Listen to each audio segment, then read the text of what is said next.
ఓం శ్రీ మాత్రే నమః. మాతృదేవో భవ. ఈరోజు గురు పౌర్ణమి. గురు పౌర్ణమి గురించి ఋగ్వేదం ఏం చెబుతుంది, ఋగ్వేదంలో ఏముందో తెలుసుకుందాం. ఓం పాం పుష్పం వేద పుష్పవాన్ ప్రజావాన్ పశుమాన్ భవతి చంద్రమావా అపాం పుష్ప పుష్పవాన్ ప్రజావాన్ పశుమాన్ భవతి.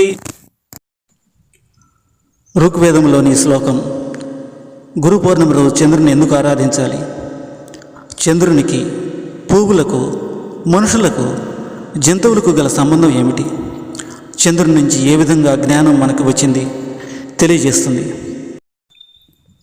ఋగ్వేదంలోని ఈ శ్లోకానికి అర్థం ఏమిటో ఇప్పుడు మనం తెలుసుకుందాం. ఓం పాం పుష్పం వేద, పువ్వులే వేదము, పువ్వులే జ్ఞానము. పుష్పవాన్ ప్రజావాన్ పశుమాన్ భవతి.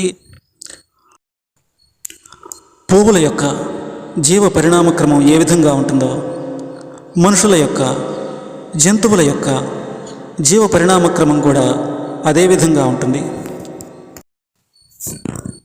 చంద్రమావా అపాం పుష్ప పుష్పవాన్ ప్రజావాన్ పశుమాన్ భవతి.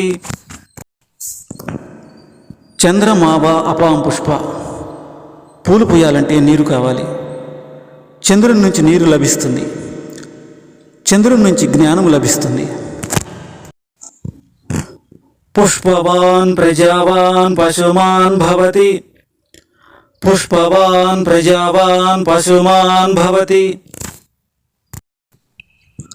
పువ్వులకు ఏ విధంగా చంద్రుని నుంచి నీరు జ్ఞానము లభిస్తుందో అదేవిధంగా మనుషులకు జంతువులకు కూడా లభిస్తుంది.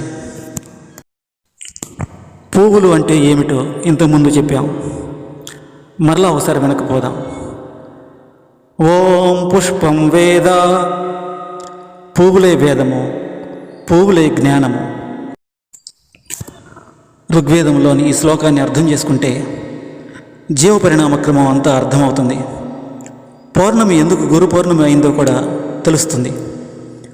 గౌతమ బుద్ధుడు కూడా ఆషాఢ పౌర్ణమి రోజు ధర్మచక్ర పరివర్తన బోధించినట్లుగా చరిత్ర చెబుతుంది. ఈ భూమిపై నీటికి జ్ఞానానికి మూలం చంద్రుడు.